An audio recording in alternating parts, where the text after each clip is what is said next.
Bonjour à tous et bienvenue dans cette nouvelle vidéo YouTube. Je vais vous montrer comment j'ai gagné plus de 350 $ en 2 trades.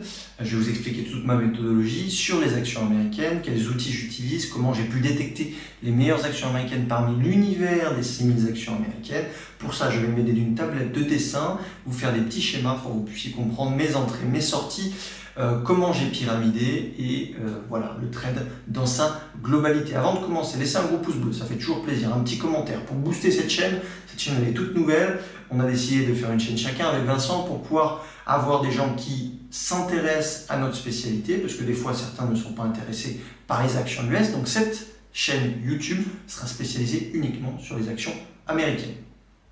Alors allons-y avec le premier trade, Hertz, vous connaissez sûrement tous cette société de location de voitures qui est souvent disponible à côté des aéroports, était en très grande difficulté financièrement depuis de nombreuses années et là les résultats sont sortis et il y a un retour à la profitabilité. Et ça a été pricé par les institutions à la fois en pré-market mais pas que. Apparemment les institutions se sont rejetées aussi sur le titre à l'ouverture américaine et moi c'est ce que j'ai tradé.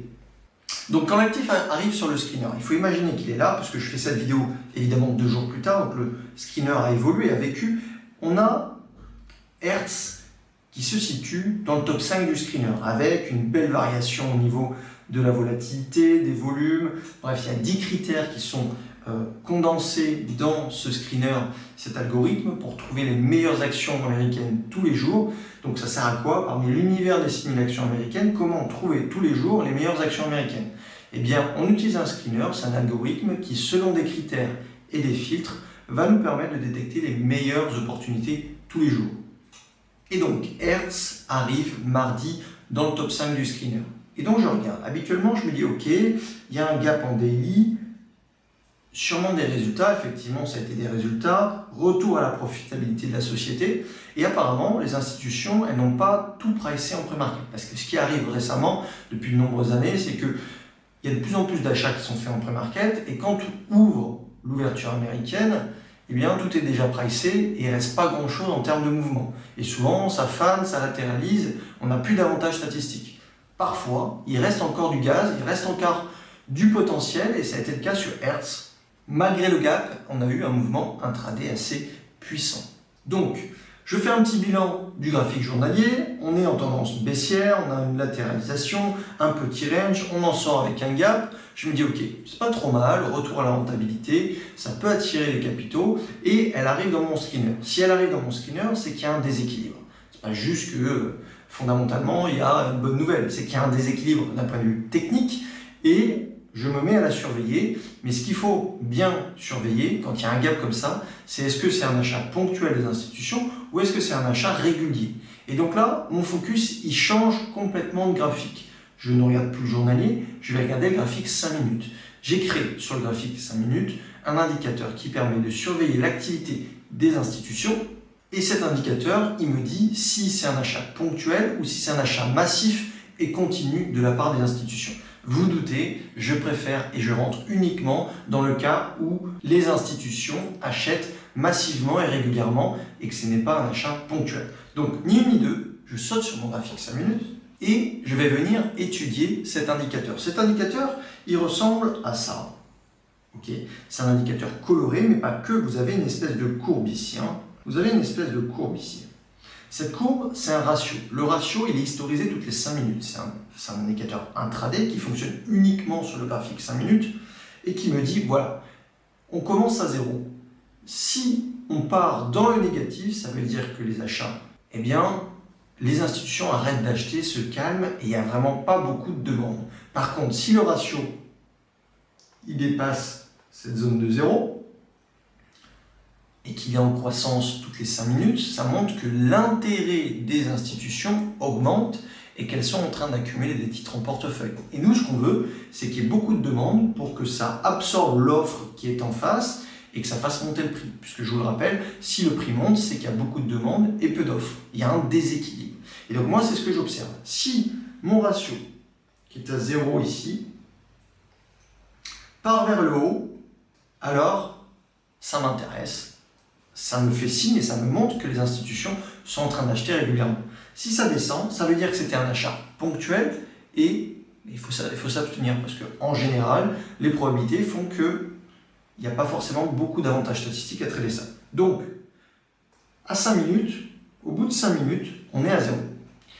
Et donc, mon timing est souvent après 5 minutes. Plutôt à la 8e minute, 10e minute, 15e minute, maximum 20, 25e minute. Donc, je surveille grosso modo ce deuxième ratio au niveau de cette deuxième bougie. Et là, je regarde de quelle ampleur est ce deuxième ratio. Donc, on commence à 0 à 15h30.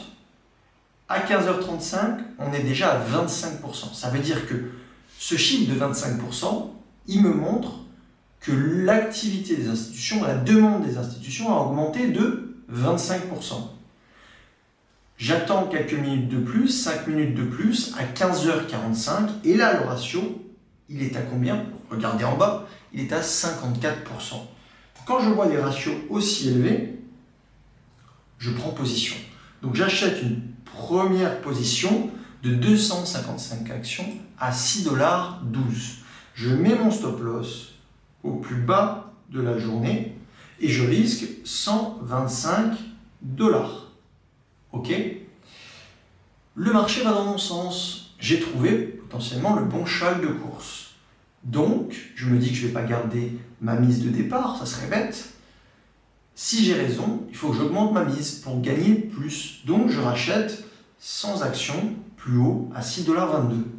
Mais pour ne risquer que les 125 $ initialement prévus sur le trade, il me faut appliquer une formule pour risquer toujours le même montant. Et cette formule, c'est la suivante. PRU moins, entre parenthèses, le risque initial en dollars divisé par le nombre d'actions après renfort. Ce qui fait que le stop loss qui était à 5,60, mon stop loss, il est peut-être maintenant à 5,79. Et je risque toujours 125 $. Ok? Le marché continue d'aller dans mon sens, je rachète 100 actions à 6,29 $. Donc, je recalcule mon stop loss, et mon stop loss, il est peut-être à 5,85 $. Pour ne risquer toujours le montant de 125 $. Et on voit qu'au fur et à mesure, cet indicateur me montre que les acheteurs sont toujours présents. Et je décide de vendre mes 400 actions à 6,65 pour un gain de plus de 160 $. Je vous mets le screenshot juste ici. Donc voilà un trade. J'aurais pu gagner plus si j'avais attendu 10, 15, 20 minutes de plus ou même un peu plus. J'aurais pu faire 150, 200 $ de plus. Mais au vu du contexte actuel, je ne prends pas de risque. Je prends 1 R, 2 R et je dégage du marché. Et là, on a un exemple d'un trade qui est parfait en termes de sélection et de prise de profit. Si on retourne en journalier, on était effectivement sur un des actifs les plus performants ce mardi sur le marché action américain. Et mon but, c'est de cumuler l'avantage statistique et de mettre tous les jours au contact de ces actifs-là. Le but, c'est de croiser le chemin de ces actifs-là pour avoir des statistiques et jouer les probabilités de façon les plus complètes possible. Et donc, cet actif m'a rapporté 260 $. Ce trade m'a rapporté 260 $. J'aurais pu gagner plus si j'avais risqué plus, etc. Mais vous voyez un petit peu la méthode que j'utilise. Alors, on va regarder un autre trade. Vous allez voir l'actif dans le screener puisque je l'ai pris hier et au moment où je fais cette vidéo, il n'est pas encore 15h30, donc le screener n'a pas été encore relancé. Cet actif, c'est SLDP. SLDP, on est dans une tendance qui est haussière, de fond. On a une première jambe haussière ici et on forme un range. Oui, on a un gap, mais je surveille ça à 15h30. Alors j'étais en train de faire de la vente à découvert sur un algo avec mon frère, donc je n'étais pas très concentré à l'open hier à 15h30 avec mes étudiants, et c'est un étudiant qui m'a dit « Regarde SLDP, elle a toutes les caractéristiques que l'on cherche avec la méthode ». Et effectivement, je dis « Oui, tu as bien raison », et je me suis penché sur le sujet, penché sur le trade, et il avait raison, tout concordait dans la méthode, et donc j'ai pris le trade. Donc, merci Valentin, si tu vois cette vidéo, c'est grâce à toi, et ça montre bien que la méthode est réplicable, duplicable, et que mes étudiants sont autonomes. Donc, une fois que j'ai qualifié le marché sur le graphique journalier, ah oui, je n'ai pas parlé de l'actif dans le screener. Le screener, regardez, SLDP est 1, 2, 3, 4, 5, 6, 7 et 8e dans le screener. On a des gros chiffres en rvar.o, en rvol, en delta vbuzz, etc., etc. Donc c'est comme ça que Valentin va trouver.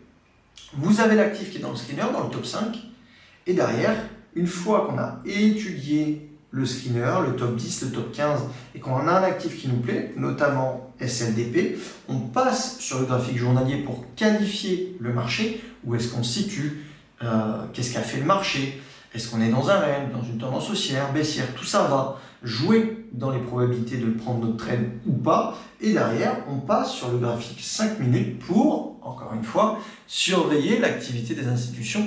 Est-ce qu'à l'instant T, quand Valentin me donne le trade et l'information, est-ce que c'est un achat ponctuel ou un achat massif des institutions? Si Valentin a trouvé et me l'a partagé, c'est qu'il y a un achat massif des institutions. Donc, on va se mettre sur le graphique 5 minutes et voici le trade. Donc quand Valentin me donne l'information, je la vois dans mon screener, je fais OK, celle-là elle est bien, on va regarder en 5 minutes. Toujours vérifier sur mon graphique 5 minutes ce que me dit mon indicateur qui traque l'activité des institutions.